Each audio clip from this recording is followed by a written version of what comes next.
ওই 32 number renovate করার একমাত্র উপায় হইতেছে ওটারে বুলডোজার দেয়া ছাত্রাইয়া মাটির সাথে মিশা, ওটারে চিরদিনের জন্য জয় বাংলা ছিল। আমি জিটিভির লাইভে বলছিলাম আমার স্বপ্নে দেখা আগামীর বাংলাদেশে ধানমন্ডি 32 নাম্বার নাই। যেমন ধরেন আমার ইমাজিনেশনে আগামীর বাংলাদেশে আওয়ামী লীগ থাকবে না, আওয়ামী লীগ দলই থাকবে না। আগামীর বাংলাদেশে ধানমন্ডি 32 নাম্বার থাকবে না, ওইটা মাটির সাথে মিশে যাবে। সাধারণ মানুষের স্বপ্ন আকাঙ্ক্ষা পূরণে লড়াইরত মানুষের সামিল হিসাবে আমার সকল রাজনৈতিক অরাজনৈতিক বন্ধু মঙ্গলাকাঙ্ক্ষী সহযোদ্ধা সকল দেশপ্রেমিক মানুষের কাছে এই ঘোষণা হাজির করতেছি। গত 16 বছর ছিল বাংলাদেশের ইতিহাসের একটা অন্ধকার অধ্যায়। এই সময় ছিল একটা নির্মম ফ্যাসিবাদী শাসনের উত্থান, যা আমাদের গণতান্ত্রিক অধিকারগুলোকে ধ্বংস করছে, একে একে আমাদের কণ্ঠরোধ করছে এবং জাতিকে এক শঙ্কাময় অবস্থায় ঠেলে দিছে। ফ্যাসিস্ট হাসিনার নেতৃত্বে অবৈধ সরকার ক্ষমতার মোহে অন্ধ হইয়া আমাদের গণতন্ত্রের ভিত্তি ধ্বংস করছে, রেখে গেছে অত্যাচার, দুর্নীতি, জুলুম আর মানবাধিকার লঙ্ঘনের চিহ্ন। উন্নয়নের বুলি আর সন্ত্রাসবাদের বিরুদ্ধে লড়াইয়ের নাম কইরা হাসিনার ফ্যাসিবাদী সরকার এমন আইন প্রণয়ন করছিল যা আমাদের বাক স্বাধীনতা, সমাবেশ, সংগঠনের অধিকার কেড়ে নিছিল। বাংলাদেশকে পরিণত করছিল একটা ক্লাসিক ফ্যাসিস্ট রাষ্ট্রের ক্লাসিক উদাহরণে।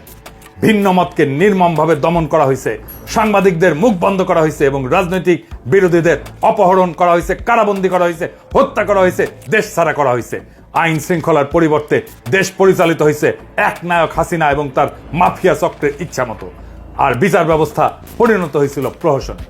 তার শাসন আমলে দুর্নীতি ফুলে ফেঁপে উঠছিল, যেখানে সরকারি কর্মকর্তারা জনগণের সম্পদ লুইটা নিজেদের পকেট ভরিছে, জনগণের সেবা অবহেলিত হয়েছে, অর্থনীতি স্থবির হয়ে পড়ছে এবং দারিদ্র আরো গভীর হয়েছে। অগণিত বাংলাদেশি নাগরিক তাদের জীবিকা নির্বাহে হিমশিম খাইছে।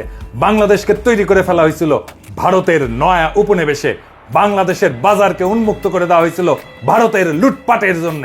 1947 সালে ভারতের পাশাপাশি পাকিস্তান এবং বাংলাদেশ একীভূত রাষ্ট্রীয় কাঠামোয় উপনিবেশ থেকে স্বাধীন হওয়ার পর থেকে পাকিস্তানের বিরুদ্ধে বাংলাদেশের মানুষদের উপর অর্থনৈতিক এবং সামাজিক শোষণের প্রতিবাদ শুরু হয়। তখন থেকে শেখ মুজিবের রাজনীতি ছিল ক্ষমতার হিস্সা আদায়ের।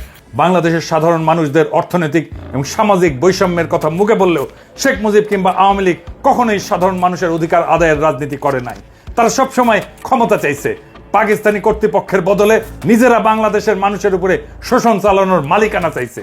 সেই জন্যে শেখ মুজিব বারবার ক্ষমতা বসতে চাইছে। 1971 সালে বাংলাদেশের সাধারণ মানুষ যখন অর্থনৈতিক, সামাজিক এবং বৈষম্য অবসানের জন্য, নিজেদের মানবিক অধিকার প্রতিষ্ঠার জন্য, সাম্যের জন্য মুক্তিযুদ্ধে অংশগ্রহণ করে, তখন আওয়ামী লীগরা ভারতে বৈশা পাকিস্তানিদের হটায় নিজেরা ক্ষমতা বসার নীল নকশা তৈরি করে ভারতের সাথে বৈশা। স্বাধীনতার পরপর আওয়ামী লীগ তাই করে। বাংলাদেশে পাকিস্তানি স্বৈরাচার যা করছিল, পাকিস্তানি স্বৈরাচারের পরিবর্তে আওয়ামী স্বৈরাচার কায়েম হয়। আওয়ামী নির্যাতন, শোষণ, খুন, রাজধানী দর্শন, লুটতরাজে পাকিস্তান আমলের চেয়ে খারাপ অবস্থা তৈরি হয়। মুক্তিযুদ্ধের সুফল মানুষ ভোগ করতে পারে নাই। ফলে মুক্তিযুদ্ধকে ব্যর্থ করার মূল হোতা হলো আওয়ামী লীগ নিজেই। আওয়ামী লীগ হলো মুক্তিযুদ্ধকে নস্যাৎ করার মূল শক্তি। 1971-এর আসল রাজাকার, অথচ জোর কইরা ইতিহাস লিখে মানুষের গলা টিপে ধরা এতদিন ধরে নিজেকে মুক্তিযুদ্ধের পক্ষের শক্তি, মুক্তিযুদ্ধের মালিক হিসেবে চালায় আসছে। 2009 সালে ক্ষমতায় আসার পর আওয়ামী লীগের ভয়ঙ্কর দানব চেহারা আবার বাইর হয়ে পড়ে। বিপুল লুটতরাজ, চুরি, ডাকাতি, বিরোধী মতের লোকদের খুন খারাপি, দর্শন, গুম সবই শুরু হয়। তাদের 16 বছরের শাসন বাংলাদেশের মানুষের উপরে ভয়াবহ গজবের মতো নাইমা আসে এক অন্ধকারের জাহেলিয়াত।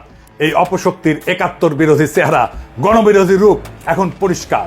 আজ এই বিশেষ পরিস্থিতিতে আওয়ামী লীগকে বাংলাদেশ বিরোধী শক্তি ঘোষণা করতেছি। সকল দেশপ্রেমিক শক্তির প্রতি আহ্বান জানাচ্ছি, বাংলাদেশ বিরোধী এই দানবের অস্তিত্ব, সকল চিহ্ন, সকল প্রতীক নির্মূল করুন। যারা আওয়ামী লীগের পক্ষে দাঁড়াবে তাদের চিহ্নিত করুন, প্রতিহত করুন। বাংলাদেশের মাটিতে বাংলাদেশ বিরোধী অপশক্তি আওয়ামী লীগের জায়গা নাই। যারাই আওয়ামী লীগের পক্ষে দাঁড়াবে তাদেরকেই প্রতিরোধ করুন, প্রতিহত করুন। গণহত্যাকারী ফ্যাসিস্ট হাসিনা ও তার শাসনের যাবতীয় রাষ্ট্রযন্ত্র, বর্তমান প্রশাসন, সেনা, পুলিশ, বিভিন্ন সরকারি সংস্থায় ঘাপটি মেরে বসে থাকা দেশদ্রোহী আওয়ামী দালাল 2024-এর গণ অভ্যুত্থান নস্যাৎকারী দুর্বৃত্তদেরকে চিহ্নিত করার নিমিত্তে ট্রুথ অ্যান্ড রিকনসিলিয়েশন কমিশন গঠন করতে হবে এবং তার মাধ্যমে সেসব অপরাধীদের বিচার এবং শাস্তি নিশ্চিত করতে হবে। অতি সত্বর সংবিধানের মূলনীতির প্রশ্নে গণভোটের আয়োজন করতে হবে এবং সব স্টেক হোল্ডারদের সাথে আলাপ আলোচনা কইরা এসব কাজ করার উপযোগী সরকার গঠনের জন্য ডাক দিতে হবে। যেসব হাজারো শহীদ তাদের জীবন উৎসর্গ করছেন এই অত্যাচারী শাসনের বিরুদ্ধে লড়াইয়ে, তাদের আত্মত্যাগ ব্যর্থ হইতে দেওয়া যাবে না। এখন আমাদের সুযোগ আসছে একটা নতুন বাংলাদেশ গড়ার, একটা বাংলাদেশ যা হবে স্বাধীন, ন্যায়ভিত্তিক, সমৃদ্ধ। আমাদের গণ অভ্যুত্থানের প্রথম ধাপ সফল হয়েছে। ফ্যাসিস্ট শেখ হাসিনা আর তার সন্ত্রাসী সংগঠন আওয়ামী লীগকে ক্ষমতা থেকে উৎখাত করা হয়েছে। বিদ্যমান সংবিধান ৩৬ জুলাই গণ অভ্যুত্থানের মাধ্যমে শূন্যতায় পরিণত হয়েছে। এই ঘোষণাই হবে নতুন শাসন ব্যবস্থা এবং রাষ্ট্র পরিচালনার ভিত্তি। এখন দ্বিতীয় ধাপে আমাদের কাজ হইল সামাজিক ন্যায় বিচার, সাম্য এবং মানবাধিকারের ভিত্তিতে একটা নতুন দেশ গড়া।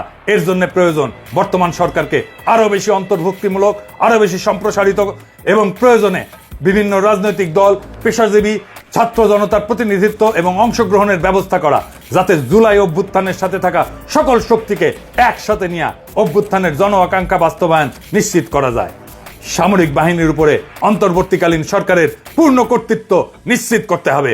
ভারতপন্থী দুর্বৃত্ত জেনারেলদের সেনাবাহিনী থেকে বহিষ্কার করতে হবে।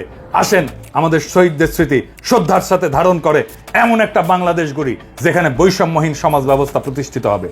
একটা দেশ যেখানে প্রত্যেক নাগরিক তাদের বিশ্বাস যাই হোক না কেন, পটভূমি যাই হোক না কেন, ধর্ম যাই হোক না কেন, মর্যাদা এবং সম্মানের সাথে বিবেচিত হবে, যা বাংলাদেশের জনমানুষের সঠিক ঐতিহাসিক বিকাশ এবং সাংস্কৃতিক সিলসিলা ধারণ কইরা বিশ্ব মানবের অগ্রযাত্রায় সামিল হবে।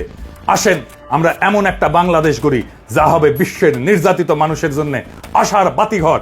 4টা মূলনীতিতে দেশকে আবার ঐক্যবদ্ধ করি। আমাদের যার যার রাজনৈতিক লক্ষ্য যাই থাকুক না কেন, এই 4টা নীতিতে আমরা ইস্পাত কঠিন ঐক্য ধরে রাখবো। 1 নম্বর আওয়ামী বাকশালী রাজনীতি নির্মূল। 2 নম্বর ভারতীয় আধিপত্যবাদ নির্মূল। 3 এবং 4 নম্বর সাম্যের এবং ইনসাফের রাষ্ট্র প্রতিষ্ঠা। জুলাই গণ অভ্যুত্থান জিন্দাবাদ, ইনকিলাব জিন্দাবাদ।